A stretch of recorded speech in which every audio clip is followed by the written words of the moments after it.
नमस्कार दोस्तों, जय हिंद। आज हम पढ़ेंगे जनगणना के बारे में। प्रीवियस लेक्चर में हमने बात किया था भारत के पड़ोसी देशों के बारे में।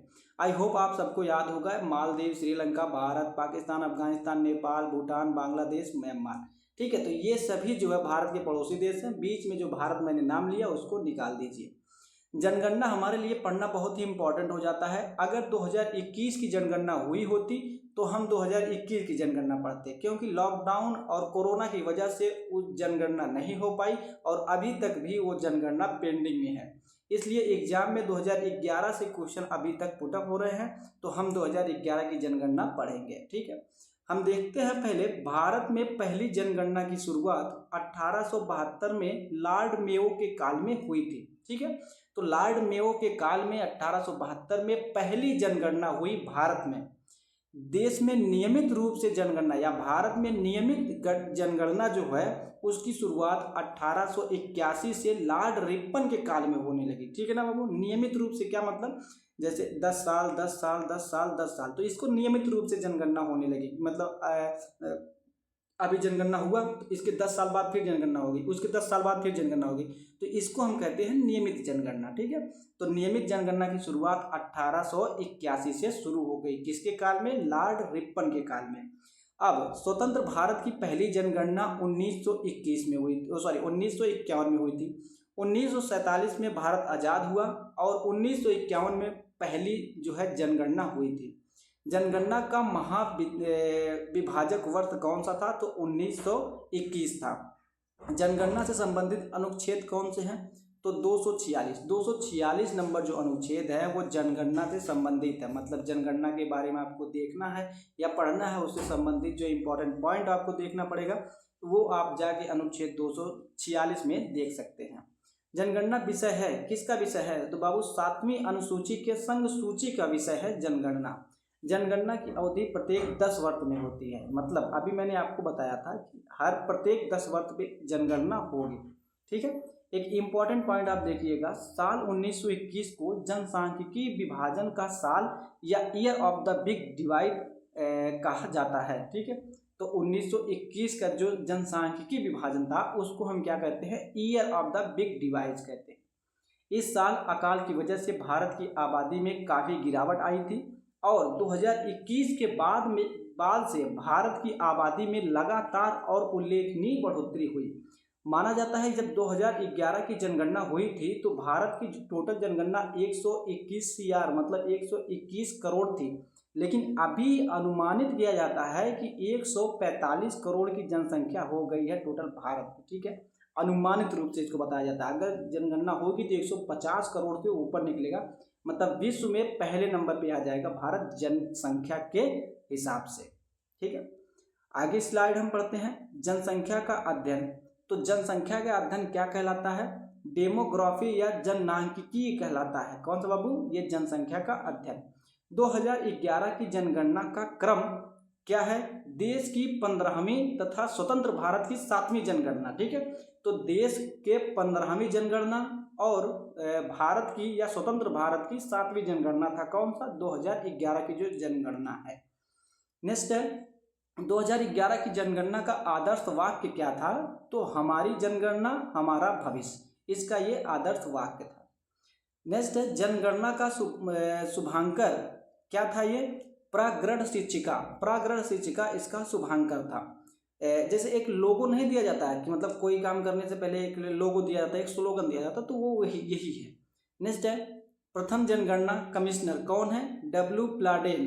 कौन है? डब्ल्यू प्लाडेन, ये प्रथम जनगणना कमिश्नर हैं। स्वतंत्र भारत के प्रथम जनगणना आयुक्त कौन है? RA गोपाला स्वामी, जो कि 1949 से 1953 तक रहे, या इस पीरियड में ये भारत के प्रथम या स्वतंत्र जनगणना आयुक्त बने रहे।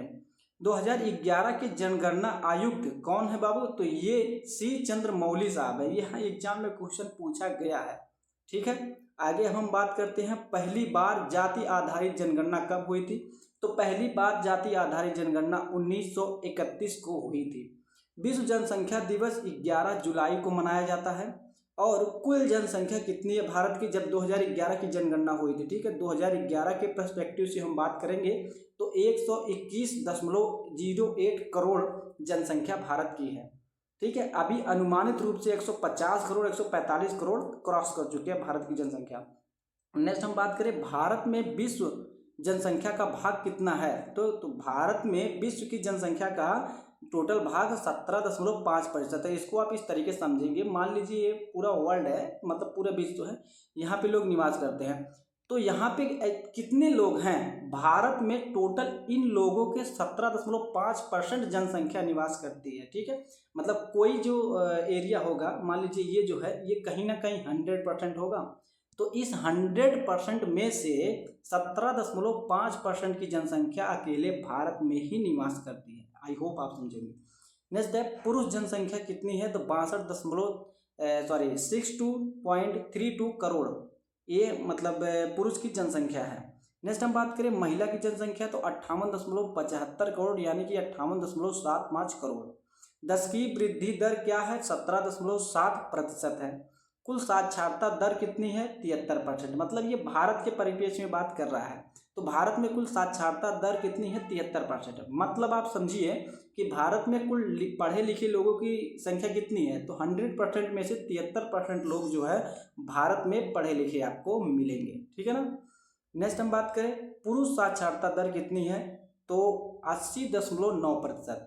महिला साक्षरता दर 64.6%।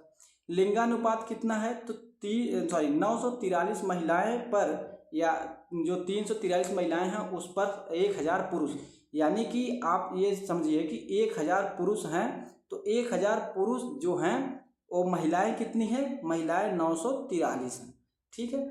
तो कहीं ना कहीं आप यहाँ पे देख रहे हैं महिलाओं की संख्या यहाँ पे कम हुई है, तो 1000 पुरुष पर 943 महिलाएं। नेक्स्ट है जनसंख्या घनत्व कितना है, 382 व्यक्ति प्रति वर्ग किलोमीटर है। सर्वाधिक लिंगानुपात केरल में है जो कि 1084 है। न्यूनतम लिंगानुपात हरियाणा में है जो कि 879 यानी कि 879 है।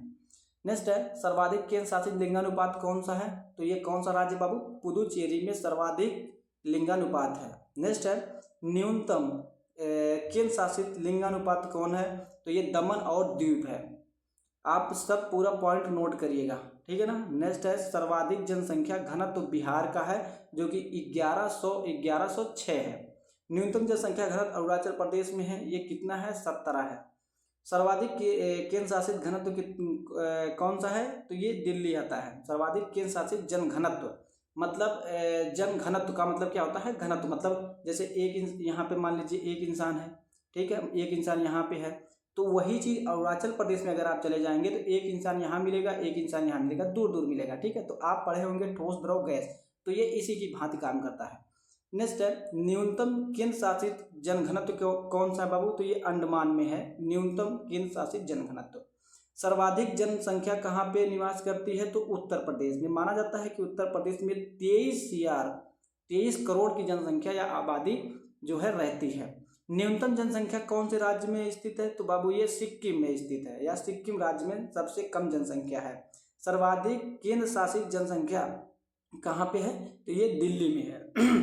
न्यूनतम केंद्र शासित जनसंख्या कहाँ पे है, ये लक्षद्वीप में स्थित है बाबू, ठीक है। अब हम आगे बात करेंगे एकमात्र राज्य जहाँ जनसंख्या घटी, तो ये नागालैंड एक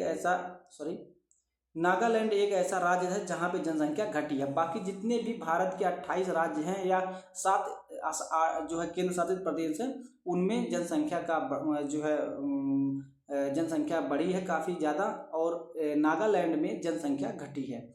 सर्वाधिक साक्षरता केरल में है, 94% की साक्षरता। यहाँ पे पुरुष और महिला दोनों ही मतलब विधिवत रूप से पढ़ाई करते हैं। नेक्स्ट है न्यूनतम साक्षरता दर का मतलब क्या होता है, पढ़े लिखों की संख्या, ठीक है। न्यूनतम साक्षरता दर कहाँ बाबू, बिहार में सबसे कम है। न्यूनतम महिला साक्षरता दर बिहार में ही सबसे कम है, ठीक है। महिला की भी जनसंख्या यहाँ पे सबसे कम है, मतलब कम पढ़ी लिखी महिला बिहार में ही है। सर्वाधिक केंद्र शासित साक्षरता कहाँ पे है, लक्षद्वीप में है। न्यूनतम केंद्र शासित साक्षरता कहाँ पे है, ये दादर नगर हवेली में है। जनसंख्या के हिसाब से सबसे बड़ा जिला कौन सा है, तो महाराष्ट्र का ठाणे जिला। जनसंख्या के हिसाब से सबसे छोटा जिला दिबांग घाटी जो कि अरुणाचल प्रदेश में स्थित है। अधिक जिलों वाला राज्य कौन सा है? उत्तर प्रदेश राज्य। तो ये हमने जनसंख्या से रिलेटेड बात कर ली है।